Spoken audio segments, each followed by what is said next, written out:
Here it is, episode 1 of What's Andy Building. This one's for you, Mokhtar. So here's the kitchen drawing, the cabinets I'm making. This is how they'll be laid out in their final position. There'll be a big refrigerator here.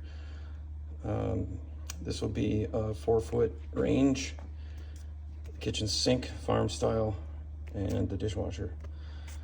Today I'm working on the assembly of base cabinet 1. See the dimensions for each of these base cabinets. I've created working drawings I use to mill all the parts and keep track of where I am in this process. So here's the face frame, some assembly details. The door and drawer fronts is there. A lot of notes on these while I was working out my process. So today we'll be working on this guy. So these are the parts for assembly for base cabinet 1. A lot of work has been done on these up to this point. You can see the right side of this cabinet will be 3/4 inch MDF with a walnut veneer. And you can see I've already put the finish on it, so that's the final finish. I believe on the sides and back and bottom I did just the polyurethane coating. You can see the grooves milled for the bottoms. This is for the back. And on the top we have more grooves for strapping to hold the top of the cabinet together, and then one for the top of the back. This piece here is the back. And then on this side, this will be the left side with the same grooves but mirrored. So you have to take care when you mill these because they're opposite. They're the same. The grooves are the same width, but they're opposite. And then, of course, this is the bottom piece, which is just stacked on top of the back. So most of the cabinets, especially the interior ones, are using birch. I believe this is birch. Yeah, birch, and then I put a coat of amber shellac and then polyurethane over them. So that's the inside. You can see that the outside is raw, unfinished, because it doesn't need finish. You'll never see it. And then for the doors and frame and drawer fronts, again, this is solid black walnut from Missouri. It's got a coat of, it was sanded to 320. Got a coat of amber shellac, 1 pound cut, and then a sprayed on post-catalyzed conversion varnish. You can see an example of what the drawer front looks like. So all these pieces have been milled from raw wood, glued, assembled, sanded. I think I sanded these to 320 actually. And the back will look like this. Of course, you'll have your drawer handle in here. And then the doors, you can see I have them milled, assembled, finished. I've milled the holes for the European soft close hinges. And then, of course, the face frame, which holds that stuff together. So the goal for today is to assemble this into a base cabinet. I still have to cut the straps for the back and the top to hold it together. Get the face frame on. I won't mount the doors yet. I'll do that on site so I can, during install, so I can make them all nice and level or even with each other.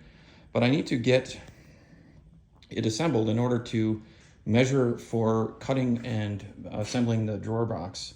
So there'll be a drawer box here, obviously.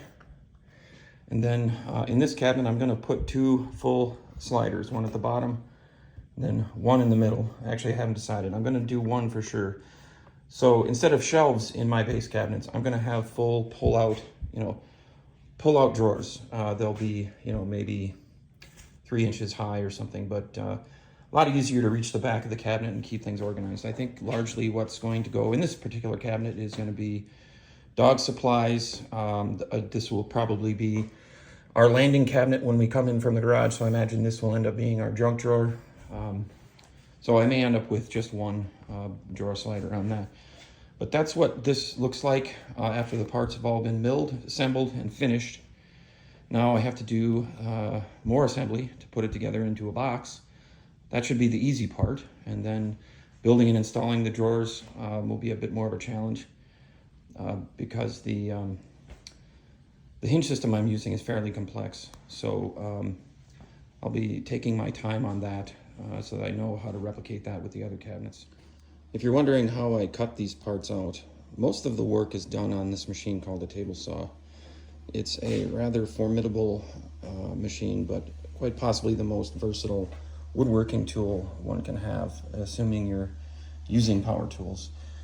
The most important thing when when you're using this machine or any powered machines is safety, right? So there's a number of things that one needs to know about working with a table saw in particular. The most important thing is this piece right here. This is called a riving knife. And what it does is it prevents wood from catching on the back of the blade. This blade will spin in this direction. And you can think of wood as a bundle of straws rubber banded together. And when you're ripping wood, you're cutting along the straw, the length of the straw. So you're cutting those rubber bands in between, holding the straws together. And as you cut those rubber bands, the wood can warp and push together right here. And as if it catches on these back teeth, it will literally throw that board at a very high rate of speed at your body. You don't want to be in front of that. So what this piece here, what this does is it's the width of the blade, and it prevents the wood from twisting and catching the back of the teeth. So this prevents basically wood being shot at you at a high rate of speed. This is the most important piece. There are all sorts of covers you can get to keep your fingers away from the blade. Most woodworkers I know prefer to be able to see the blade with their eyes and keep their hands away. Before we talk about how this machine operates, again, the most important safety rule is to wear safety glasses, such as these. I have a large collection of safety glasses, and I have learned from experience that you never want to take them off when you're working around powerful machines like this. So essentially what I'm doing here is I'm setting up my guide fence at 4 inches. I need to cut 4-inch strips, so I put my red mark on the 4-inch mark. I'll turn the machine on. I'll put my piece of wood up against the fence, and I'll just ride it through, pushing it through all the way. And then once the wood is passed all the way through, I'll reach down and hit that big red button, which I can hit with my leg easily to stop the machine. The machine itself has several adjustments. You can move the blade up and down with this, and you can actually turn the blade to angle it according to this gauge here if you want to make a 45 or something like that. Now you'll notice that you set the blade right so that you can just see the teeth. And again, that's really a safety thing, because as I mentioned before, you don't want the wood to twist on you. And if you set the blade very high, you have a much better chances of getting that wood to twist. In addition, you get a better quality cut if the wood is, if the blade is just sticking above the board, and also there's less opportunity to catch that with your fingers, which clearly you don't want to do. What else to know about this? You can cut wood on the left side or right side of the blade. I tend to work on the left side a bit more, just because I have so much more table room over here. Anyway, I'll have two operations. I will cut 3 4-inch strips, and then I will cut them to length at 26 inches, and I will use a crosscut sled to do that, and I'll show you that when it's time. One thing I want to mention, just a couple more things about safety. Number one, why I'm not wearing gloves, right? You would think that would be ideal for safety. Well, it's really not.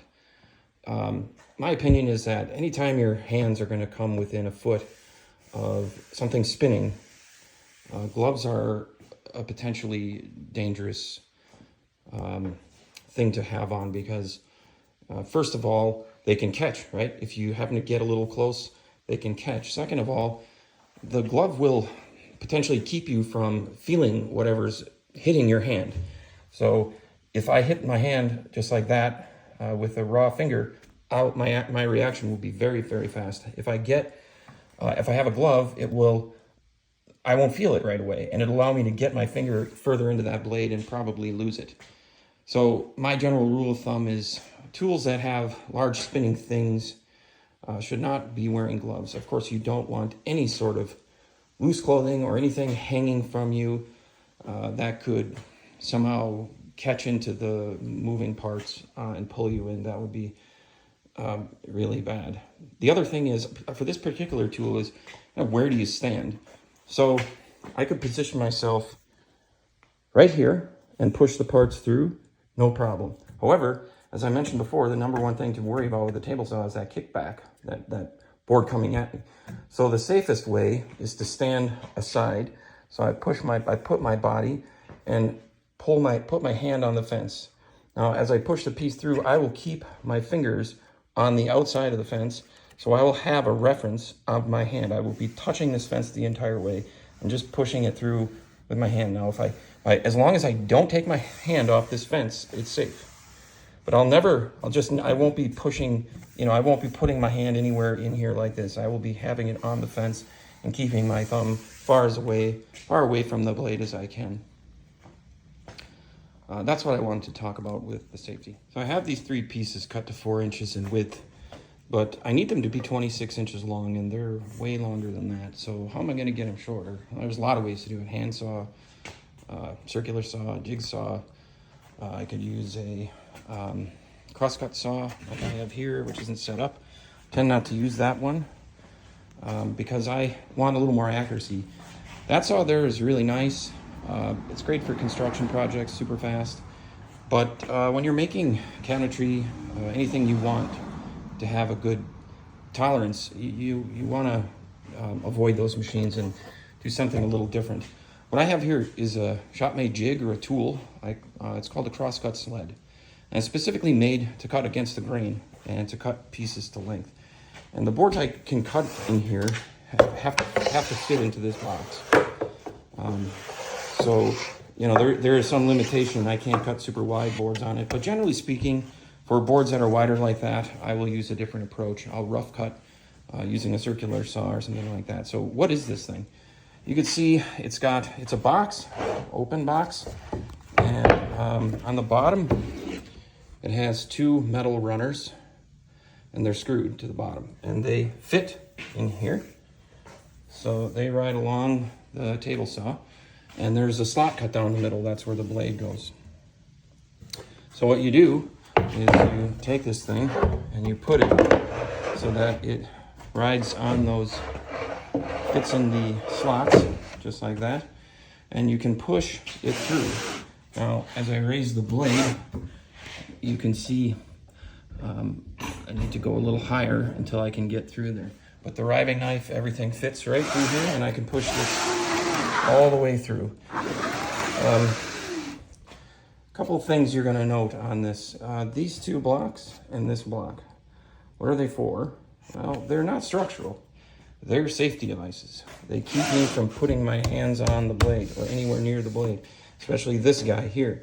There's a temptation when you're using a tool like this to put your thumb here. As you can see, if I had my thumb here and come through, I'll cut it clean off. So this piece here is meant to force me to keep my thumbs away from the slot. So I can't get anywhere near it. And there's plenty of time to get cut totally through a piece, and I still don't have the blade exposed because this is such a thick piece. So those are purely safety devices. And along here I have a rail. And what I can use this for, I can put it on any side I want. But when I get a board in here, and I decide I want it to be, 8 inches long, and I've got a lot of them, I can set my cut up so that, as you can see right there, I can see exactly where the blade's going to hit the wood. And if that's the length I want and I have a whole lot to do, I can just screw this down, and now that won't move. So I can just run a batch of these things all at one time.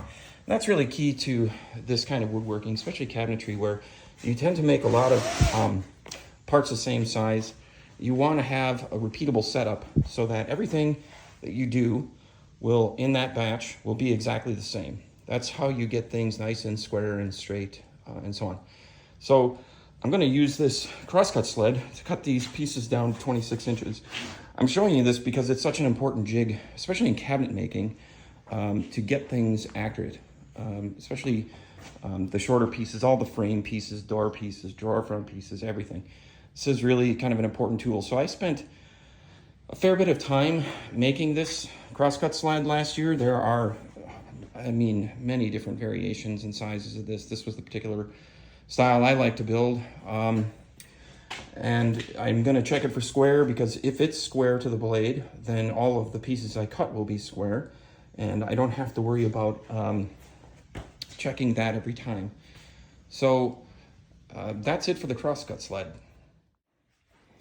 I'm about to start assembling this cabinet, which you can see is dry assembled here. Those strips I just cut were for the top and the front and back for stability and to attach the countertop. And then there's one more for reinforcement to attach the cabinet to the wall. So you'll notice I've covered my work surface with rosin paper.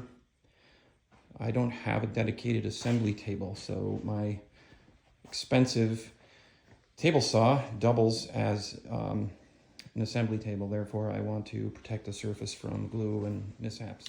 Okay, here it is assembled, glued and screwed together. So you can see, you know, what the inside looks like. I mean, it's a cabinet without the toe kick, the face frame, the doors, the drawer, any of that, but it's basically just a box with support for, you know, the countertop and hanging it on the wall, or against the wall, I should say. This is a base cabinet. So when I go to do the install, I will fill up the toe kick with a piece of walnut and probably put some LEDs down there, etc. But it's not perfect, but probably I'm the only one that's going to know what those imperfections are. I'm pretty happy with the way this is going. So I think tomorrow I'll work on figuring out how I'm going to attach the face frame and get that installed and start working on the drawers.